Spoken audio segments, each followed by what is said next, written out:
On this week's episode of the 365 Message Center Show, we're talking about loop components in channels and loop embed mode in Teams. Yes, we are. Daryl's really excited about that one. We're also talking about the new Viva Home. No, not that home. This new home thing. We'll talk about it. And then custom backgrounds for announcements post in channels in Teams. I'm pretty excited about that because it integrates with... Oh, wait, we'll just save it for later. And many more announcements. So let's roll it.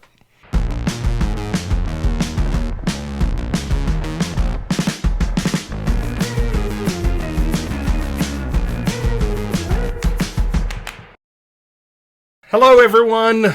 And yeah, we've got so many messages this week that they're coming out from all over the place. Out of our eyeballs, maybe.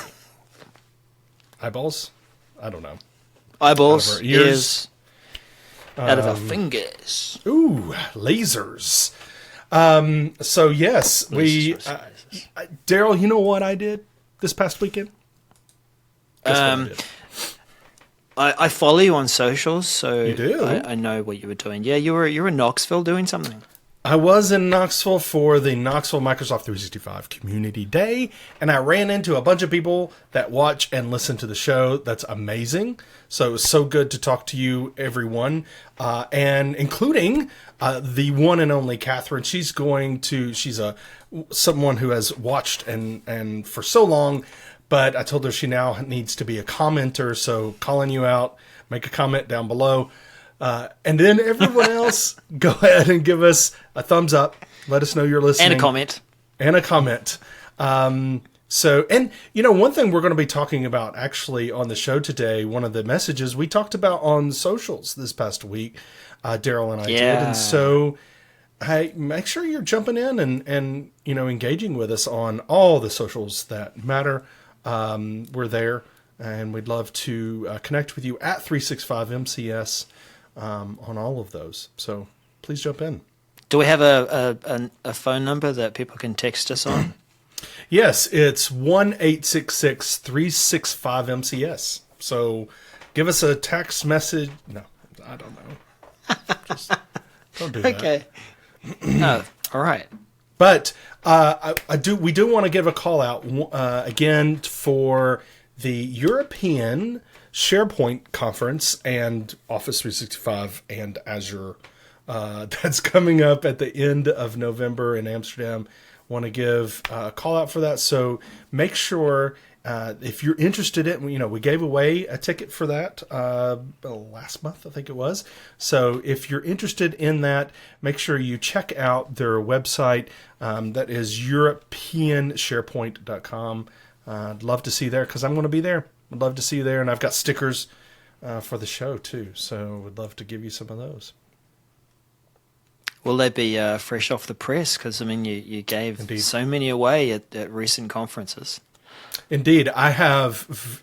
So I only have one kind right now, and only a few, and so I've had to. I have an order in for more right now, so don't fret. I'll have enough for everyone. Yes, indeed. Good to know, Daniel. Mm-hmm. Let's dive right in, as they say. We should dive in with our first message, which, yes, you're right. I am excited about it. I think a number of people are who have been working with Loop and asked this question: why can't we loop inside Teams channels? Well, soon you can. Loop components in channels and loop embed mode in Teams. MC 681. 251.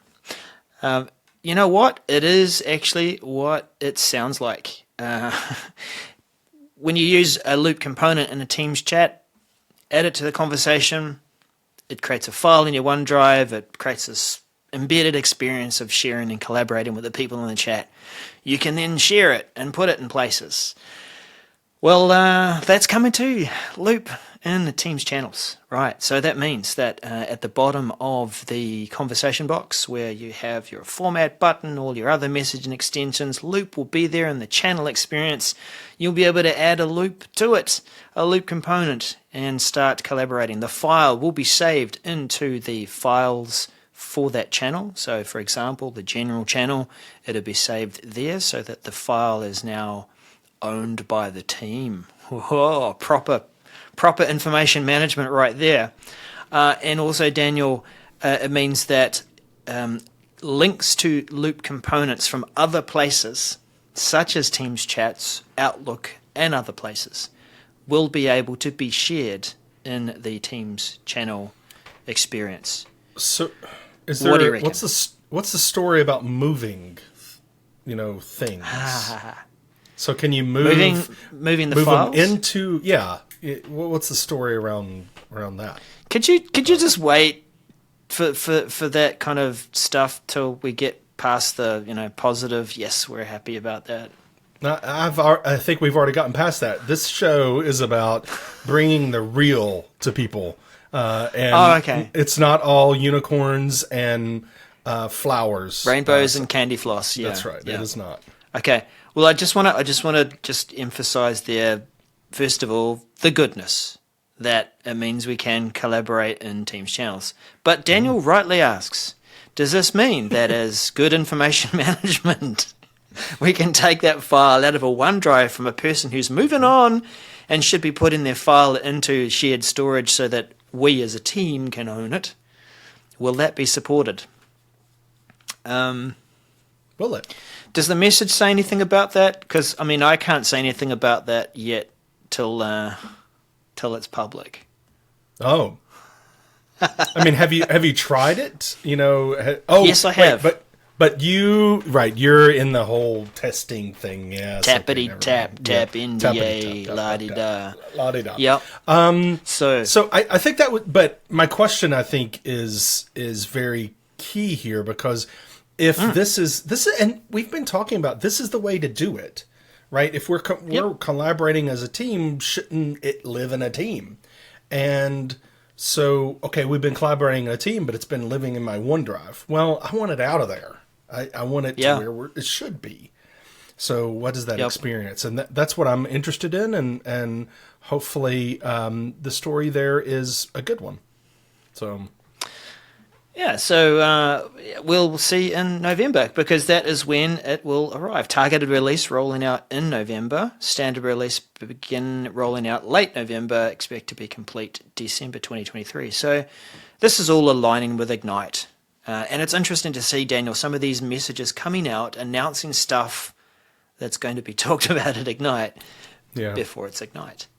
I kind of wonder too, and this is just a side comment. I know we don't have time so much for that today, but the side comment is this. With all of these little events that say Copilot this and Viva that and Loop announcements and stuff, what is going to be left to announce at Ignite? Yeah, I don't know. I'm assuming there will be, right? They like to leave things. So I'm sure there will be quite a few things landing in the message center on the day of the announcement. So we'll probably get a few things that say now available, and it'll be the first time we'll see it. So yeah, haven't seen much of that lately, actually. No. But okay, so we were pairing this message with another message in the loop space, and this is create a loop component in Microsoft Whiteboard MC681250. Today's experience, you can take a link to an existing loop, paste it onto a whiteboard, and the embedded loop experience appears on the page. But this will apparently allow you to be in Whiteboard and use a loop component button and say, I want to choose one of whatever's available in that list to add a new loop component into the Whiteboard.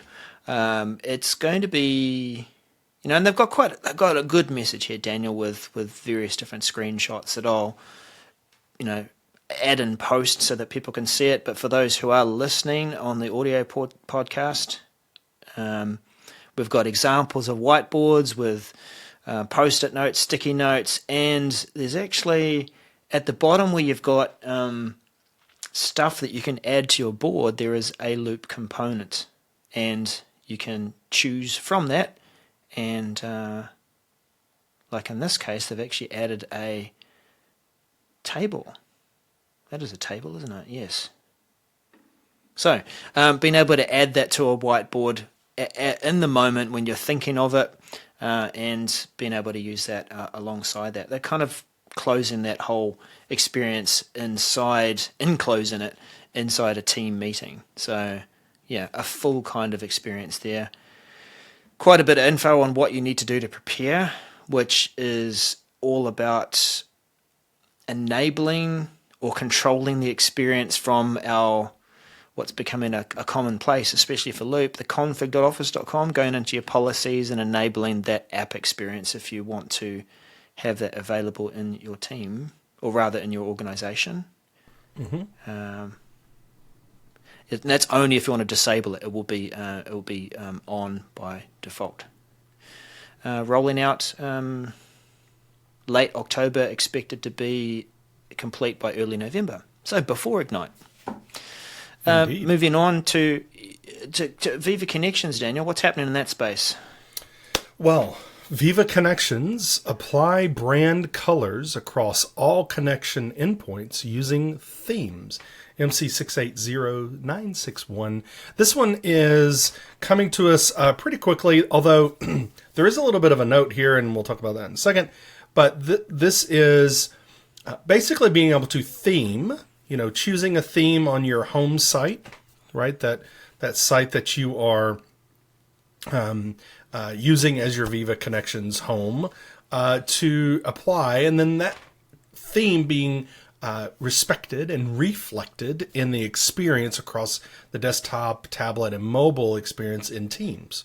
So being able to make that decision on your theming that you want your home to be, and then in applying everywhere you're going to be, looking at your home within Viva Connections. So that's pretty slick. The note there shows that the new Viva Connections desktop experience is being refreshed, and there's a link to that roadmap item.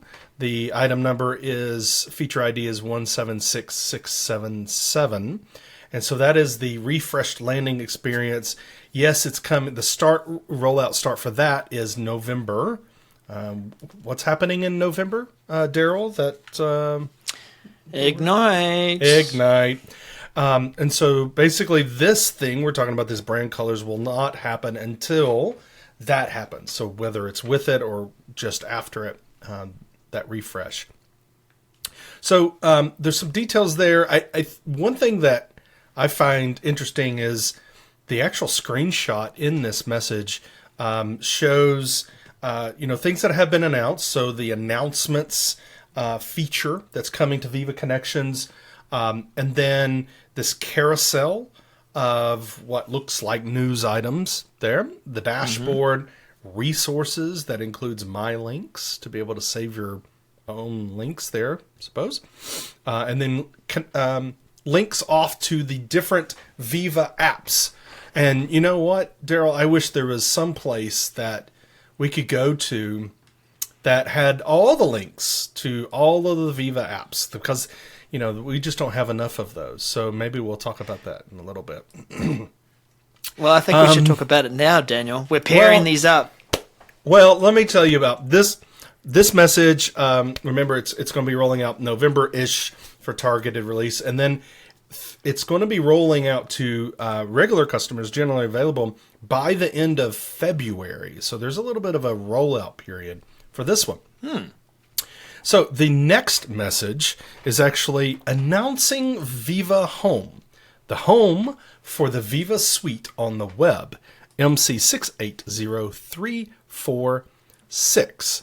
So aforementioned functionality of, I wish there was a place where we could go that had just links to everything.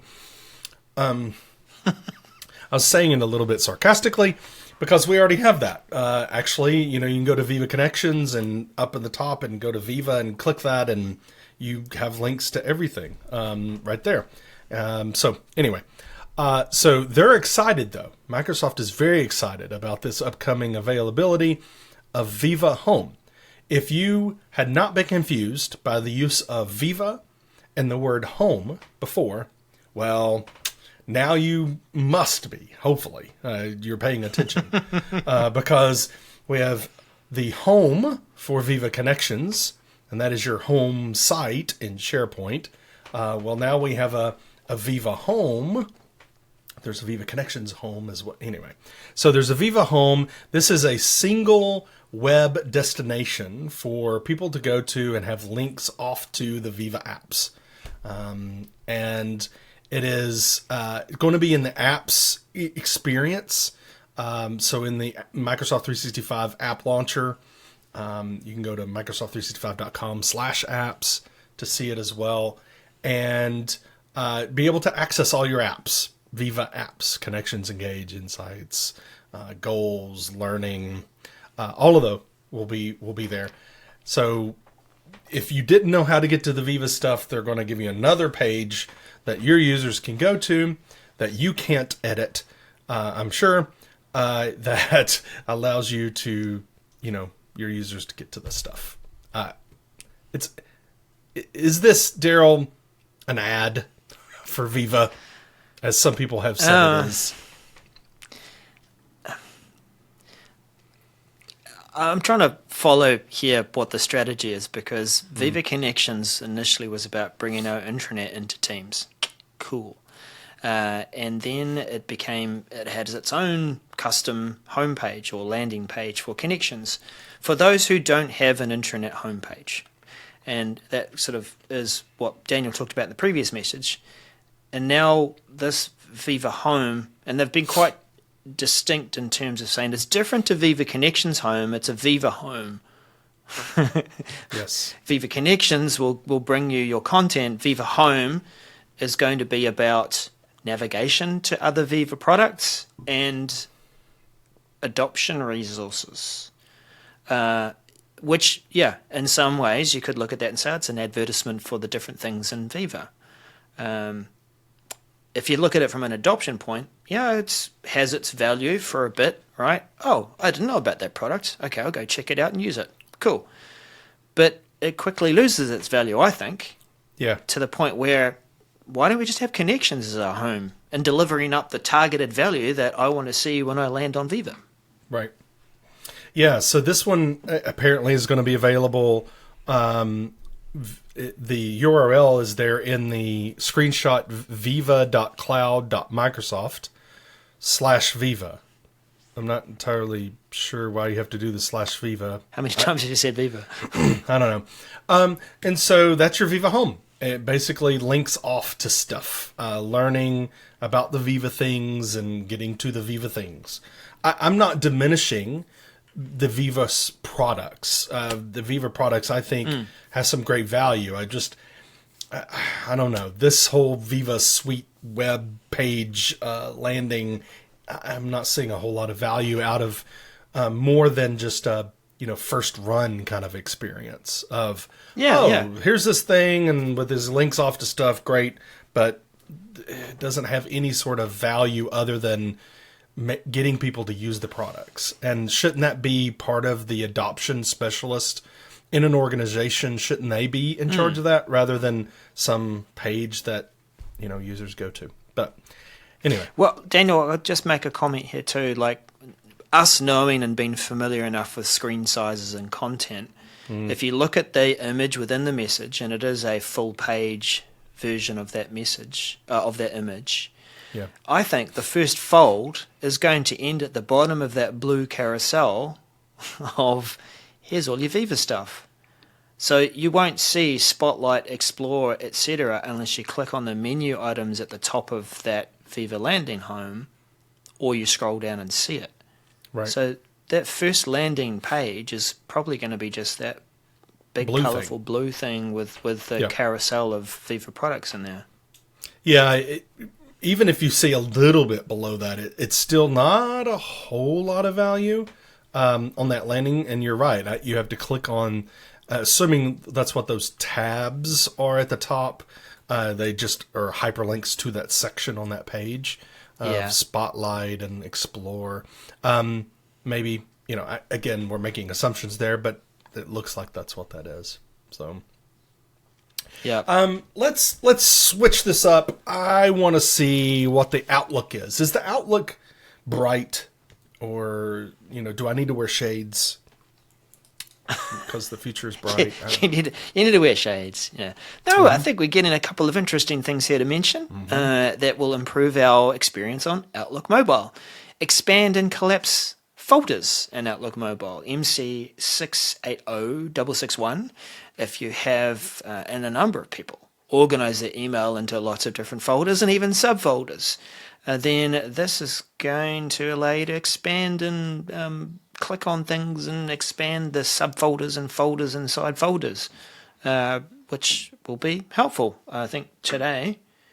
And I don't have a lot of folders and subfolders in my experience, but inbox and yeah. For those on the audio podcast, Daryl's now looking at his phone. He got distracted, and oh right, yeah, he's that friend you're having lunch with, and you're talking, and then they pick up their phone. Just a moment. I got to respond to this. Excuse me.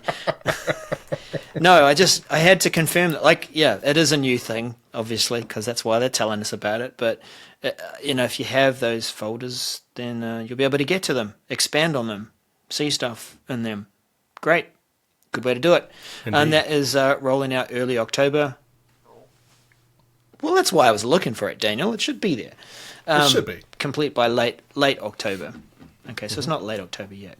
But paired with that, another Outlook thingo is, and I think this is also part of making better use of. Where is it? Did I favorite this thing? Oh man, it was called Feature Update Notifications. Mm-hmm. Yeah, no, I didn't favorite it. Please, people. That's ridiculous. I'm really excited about this though, because this app mentioning, for those that work with me, I love app mentioning. So being able to do that in Mail is a great thing. Yep, and so that's been around for a bit. You've been able to app mention, and doing that will bump people's that name to the to line because you're mentioning them rather than just being CC. If you've ever done that before, Daniel, you pop someone in CC, then you app mention them in the message, and then they get shifted to the to line. So this feature update, notifications for app mentions in Mail and documents will appear in Outlook Mobile. We have that Outlook. Let me be that friend again, where I'm picking up my phone and we've got this little bell in the top right-hand corner, which is our notifications. Up until this point, all that has shown is when people like our messages. They react to it. And okay. But now we're going to see it as almost like an inbox for mentions and where we might have been mentioned in a document as well. So pulling that together, screenshot shows some examples of that, where we've been liked. Our message has been liked. We've been mentioned. Someone liked me. They truly like me. And Lydia mentioned me in this document and said, fix that thing. I guess you'll tap on that and it'll open it up in the M365 app, so you'll be taken straight through to the document in the comments, hopefully. But this will be coming to the Outlook experience in the same time frame, early October, arriving now. And should be complete late October, which is a little while from now. Nice. That was very descriptive there, Daryl. Yeah, very descriptive. You know what? Let's go back to stay with mobile. Stay with mobile. I think I'm gonna get out of office here because you're that was a little bit corny there. Set out of office from Teams mobile application MC680658. Yes, that's right.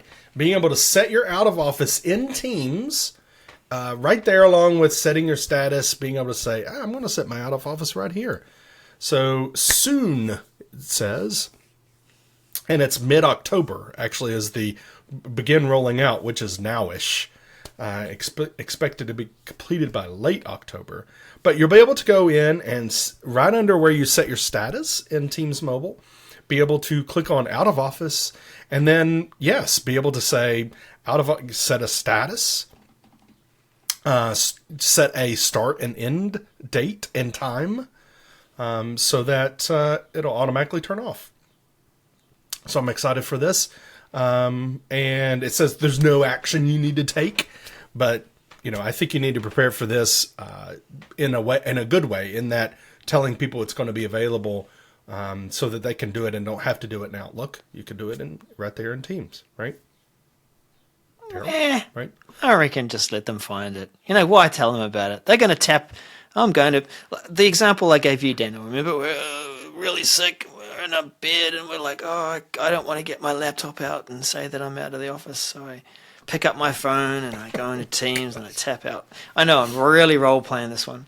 And then just before I get so weak that this phone is too heavy and I drop it on my head and crack my nose or something, I tap Outlook and I say, sorry, boss, I'm about to hurt my nose. And I have to go to ER. Yeah. So, okay. So, one thing that I asked about this is in the when you're setting the status, there's that reset status button. Is that going to affect your out of office set? And I think it should not. But Daryl, who is wrong quite frequently, thinks that it should. Should we say for the podcast listeners, Daryl's jaw dropped to the floor? No, I just don't think it should. I think status should be independent of your out of office message. If I'm in the office 30 minutes early, then I set my, I'm still out of office, quote unquote, then, hey, have an extra coffee or something for that 30 minutes and let people think I'm not there. So I don't know. But, so next message though, we're going to move on back to Viva because, Viva's, a pretty popular thing. This is Microsoft Viva Inline on-demand feedback on topic cards available, MC680657. So we all know about topics, right? Viva Topics? No? You don't know about it? Well, yes. Learn about it. Yep. I don't have time to explain it all to you, but so AI is suggesting content, so we have this topic and AI goes, hey, here's some documents and here's some people that know about this topic because they contributed to information and these documents contributed. Well, now you're going to be able to go on to that topic card. Maybe you're on a SharePoint page and you click on the topic because it's underlined and you say, oh, there's a topic card and it's suggesting people or content. I can give feedback. There's going to be a give feedback. Now, this isn't send feedback to Microsoft because you like or dislike something. This is giving feedback to say that and it's going to ask you, you're improving these AI suggestions. Is this person, for instance, that's what's in the screenshot, is this person someone who whose work or expertise is connected to this topic? You can say yes or no. That's so diplomatic, how it's put. Yes. What they're really asking is, do they actually know this stuff? Right. But here's the question I have, and it's not said anywhere in this message. Because, frankly, there's not a whole lot of content in this message. It's like there's more screenshots than there is explanation. So what happens if I go down there and I say, no, this person is not, because this person has made me mad, and I'm going to go through, and every time I see this person's face, I'm going to click, give feedback, no. What happens? So it's like, sure, they talk about it a lot, but do they actually know about it? So does it actually remove it? Does it send a signal to topic managers to set, because this message says Viva users can provide feedback. Well, that implies to me that it's not just topic managers. So when a topic manager goes to that topic, will they still see that person as a suggested person, or does it remove them because someone said no, or is it 3 people have said no and therefore it'll remove it, or what is the? I have no idea. There's no information here about what actually happens, and that's kind of my questions on around this. This is our opportunity to help train the AI, I guess, because the suggestions are coming from the AI, and we're saying yes or no. It's not like the suggestion feedback is going to the topic manager. Well, we don't know that. We don't. Well, we don't know. I think you're right. We're training the AI, but does one person saying no, maybe they accidentally click no and meant to say yes? I don't know. But what happens then? Because that you could be reducing the quality. You're trying to improve the quality, but you could actually be reducing it. Maybe you think in this case Mona doesn't know anything about it, but actually Mona does. And Mona works on this project. Complains a lot about that topic. Yeah, that's right. Yeah, complains. So this will be rolling out mid-October, so nowish, and expected to complete by late October. So sounds like not an announcement that will be at Ignite, although I guess they could talk about it. So, Daryl, let's wrap this up, sir, with some saved items and some backgrounds, please. Yeah, okay. New Teams is a new thing. Well, newish, but it's gone GA. And saved items availability in New Teams, MC 680353. What's a saved item? It's effectively like flagging a message in chat and Teams channels. You can go back to those saved items and work through them and remove the saved bookmarky thing, right? That's how I treat them anyway. It's not in New Teams. Not yet.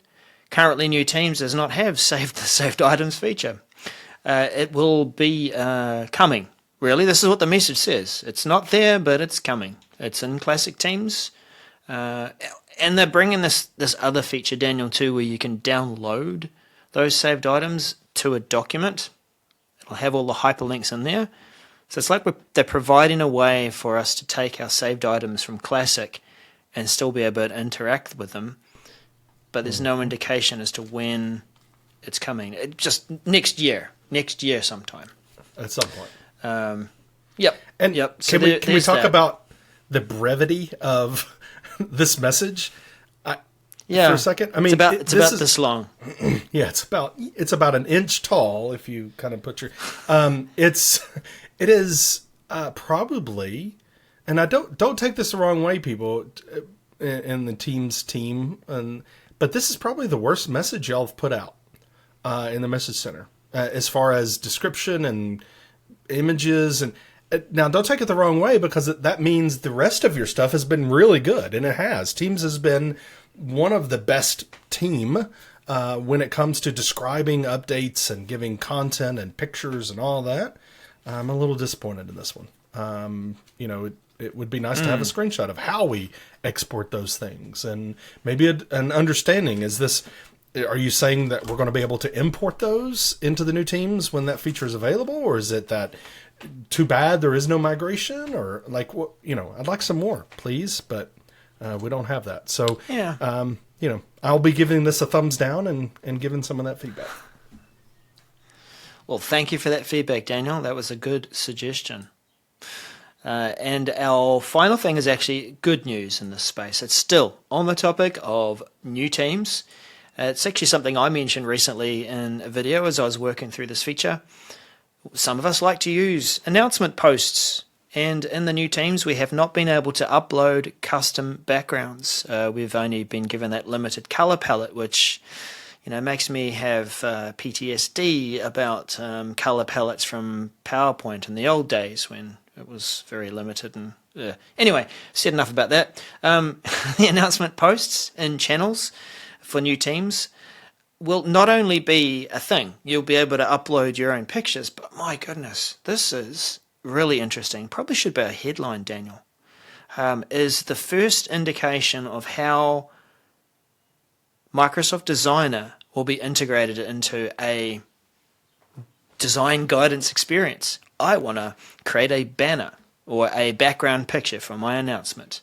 Okay, do you want some help with that, says Microsoft Designer in preview. You've got a little text box. You can give a quick description and it'll come back with some suggestions of what you'd like to upload. At the same time, there's still that add button if you want to be able to add your own image that you created from somewhere else.